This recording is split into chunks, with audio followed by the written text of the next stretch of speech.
Bonjour à tous et merci de nous joindre sur First TV Africa. Vous suivez First News. Ensemble, voyons les titres de l'actualité. La Cour pénale internationale vient de libérer sous condition l'ancien président Laurent Gbagbo et son ancien ministre Charles Blé Goudé. Les deux hommes doivent être remis à un État qui acceptera de les accueillir. Toujours dans l'actualité, une visite historique aux Émirats Arabes Unis.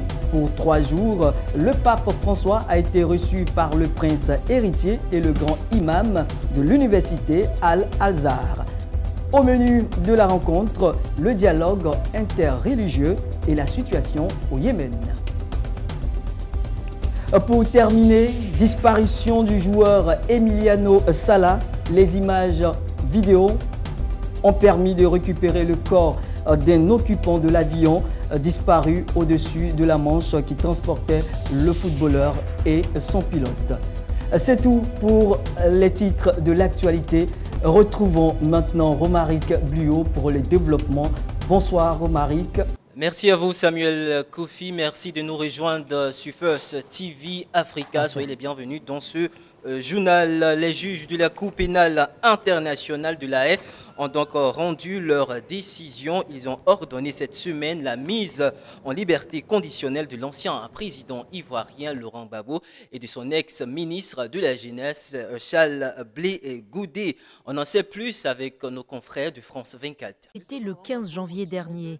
Laurent Gbagbo, Charles Blé Goudé et leurs avocats laissent exploser leur joie après l'annonce de l'acquittement de l'ancien président ivoirien et de son ex-bras droit, des 4 chefs de crimes contre l'humanité qui pesaient sur eux. Car selon le juge, l'accusation n'a pas été en mesure de prouver la culpabilité des 2 hommes. Scène de liesse à Abidjan dans le quartier de Yopougon, fief de l'ancien président. On était convaincu que le président Gbagbo, homme de paix, un humaniste, ne pouvait pas tirer sur sa population. Et on savait qu'un jour il allait être acquitté. Les juges de la Cour pénale internationale ordonnent dans la foulée leur mise en liberté immédiate.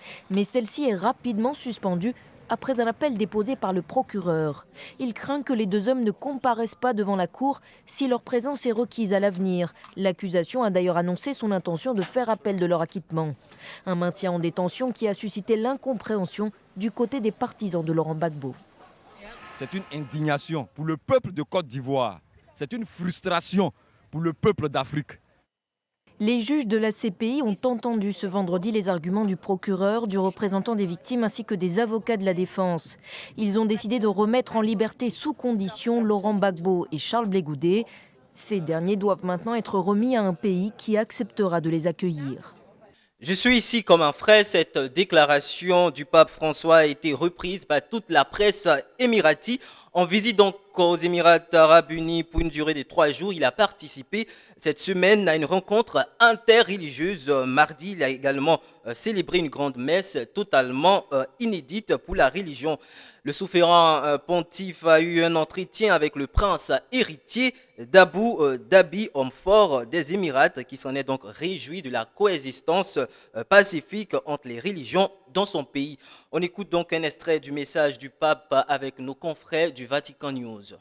Caro popolo degli Emirati Arabi Uniti, Assalamu alaikum. La pace sia con voi. Sono felice di poter visitare tra pochi giorni il vostro paese, terra che cerca di essere un modello di convivenza, di fratellanza umana e di incontro tra diverse civiltà e culture, dove molti trovano un posto sicuro per lavorare e vivere liberamente nel rispetto delle diversità. Ringrazio l'amico e caro fratello, il grande Imam Al-Azhar, il dottore Ahmed Al-Tayeb e quanti hanno collaborato alla preparazione dell'incontro, per il coraggio e la volontà di affermare che la fede in Dio unisce e non divide, avvicina pur nella distinzione, allontana dall'ostilità e dall'avversione. Grazie tante e ci rivedremo presto. Les recherches menées à la suite de la disparition de l'avion qui transportait le joueur Emiliano Sala et David Abston avancent. Les autorités britanniques ont indiqué ce lundi avoir retrouvé l'épave de l'avion. Plus d'infos avec nos confrères de France 24. Des sièges correspondant à ceux du monomoteur utilisé par Emiliano Sala avaient été retrouvés sur une plage de Surtainville dans la Manche.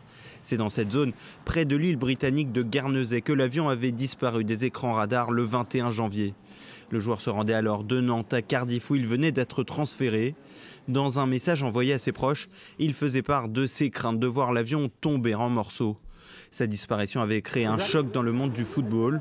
Le club de Nantes lui avait rendu hommage dans son stade mercredi dernier, avant que Cardiff ne fasse de même ce week-end. Le gouvernement centrafricain et les groupes rebelles sont parvenus à trouver un accord pour mettre fin à la crise que traverse le pays. Depuis 2013, cet accord de paix avait été signé sans réelle sortie de crise. Ce nouvel accord est source d'espoir pour le peuple centrafricain. Les pourparlers de Khartoum, entamés le 24 janvier 2019 entre le gouvernement centrafricain et 14 groupes armés, ont abouti à un accord de paix. Un consensus qui s'inscrit sur la voie de la réconciliation, la concorde et du développement du peuple centrafricain. Dans le détail, le gouvernement a refusé une amnistie des chefs de guerre dont plusieurs sont sous sanctions onusiennes. Les groupes armés, par ailleurs, ont demandé un gouvernement de sortie de crise élargi aux groupes armés, à l'opposition et à la société civile. La notion de gouvernement d'union nationale a été substituée par le gouvernement inclusif. De quel gouvernement parlons-nous? Dans le gouvernement, il y a déjà les Sénégalais qui, depuis 2 ans, gouvernent avec les autorités élues. Aujourd'hui, même si l'amnistie doit être accordée, il faut passer par l'Assemblée. Pour les spécialistes, l'accord de paix trouvé à Khartoum est un consensus à minima qui ne traite pas des vrais obstacles à la paix durable en Centrafrique. Les protagonistes devraient plutôt s'appesantir sur la gestion de 90% du territoire par les groupes armés, les réfugiés engendrés par la crise et la mise en place de couloirs humanitaires dans les zones sous gestion des rebelles, facilitant ainsi le travail des humanitaires. C'est plutôt un accord qui est basé sur un jeu de mots avec M-A-U-X. Cet accord ne parle pas d'amnistie, mais plutôt de non-poursuite, ne parle pas de désarmement en tant que tel, mais plutôt de patrouille mixte. Pour le moment, je crois que la majorité des Centrafricains restent sur leur faim. S'il est ratifié dans les prochains jours, l'accord de paix de Khartoum sera le 8e accord que connaît la Centrafrique depuis le début du conflit en 2013. Selon les observateurs, le contenu et la mise en application de cet accord de paix seront observés par les populations, la société civile, le gouvernement et les 14 groupes armés. En République démocratique du Congo, le nouveau président Félix Tshisekedi a présidé sa première réunion interinstitutionnelle, occasion pour le chef d'État congolais d'effectuer donc un état des lieux du fonctionnement des institutions du pays. S'imprégner de l'état de la nation et donner de nouvelles orientations aux animateurs des institutions du pays. C'est l'objet de la première réunion interinstitutionnelle tenue ce vendredi 1er février sous la direction de Félix Tshisekedi, président de la République. Au niveau du gouvernement, il a été analysé le point sur la nécessité de la prise de mesures urgentes à impact visible sur le quotidien de la population, la nécessité de certaines mesures conservatoires prises par la présidence de la République en matière de dépenses des établissements et des entreprises publiques. Le processus électoral a aussi été abordé au cours de cette réunion. Le pays, qui vient de franchir un grand pas avec l'élection du nouveau chef de l'État, doit achever le processus électoral avec les élections sénatoriales et des gouverneurs. Cependant, les scrutins législatifs et provinciaux reportés dans certains territoires se tiendront au mois de mars prochain. La CENI a finalement arrêté la date du 31 mars pour la tenue des élections si toutes les conditions sont réunies.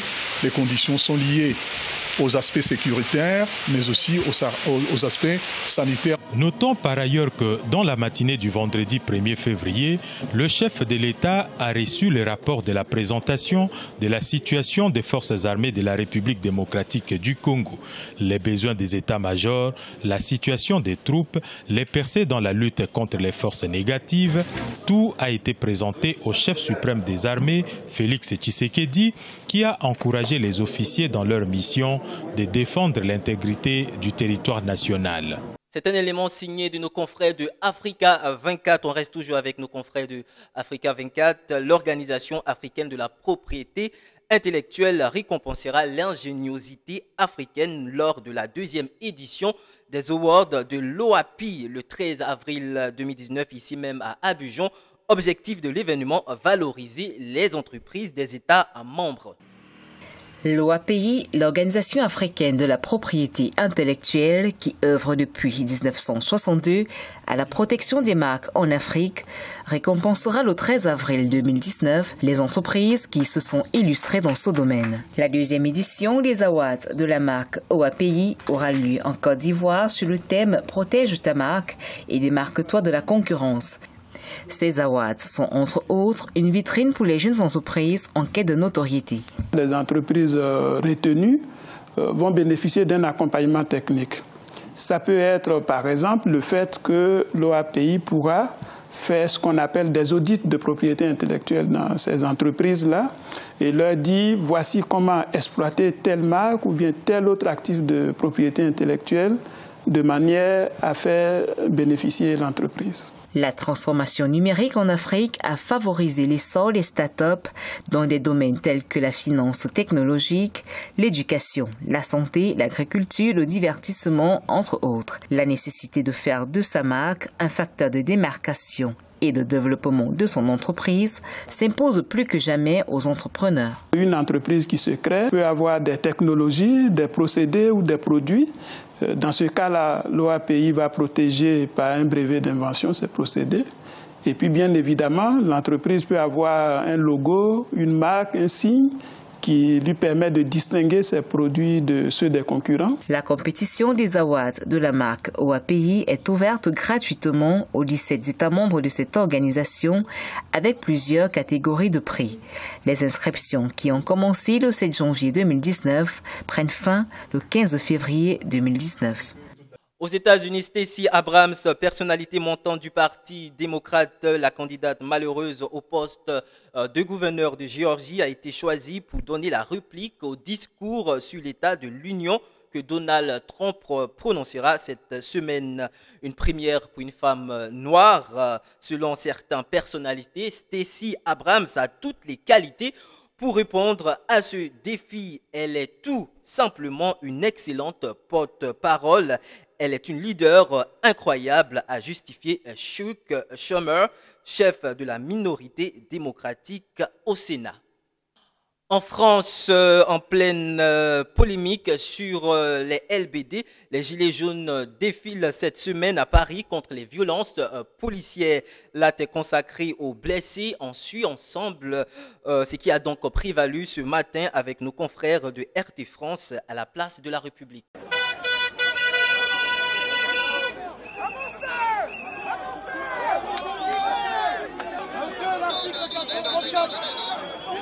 L'article 434-4.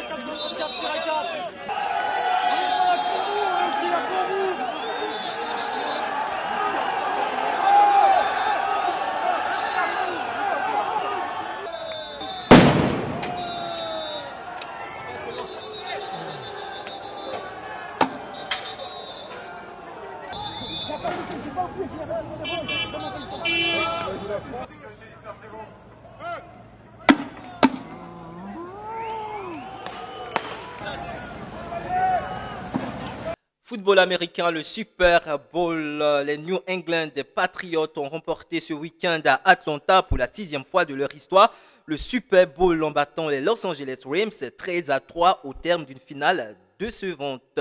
Vite surnommé Super Bowl, Tom Brady, l'emblématique quarterback du New England, est devenu le joueur de football américain le plus titré de l'histoire avec son 6e sacre au Super Bowl, 17 ans après donc le premier. Voilà, c'est la fin de ce journal. Merci de nous avoir suivis. Plus d'informations sur les www.firsttvafrica.tv. Prochain journal dans 1 heure.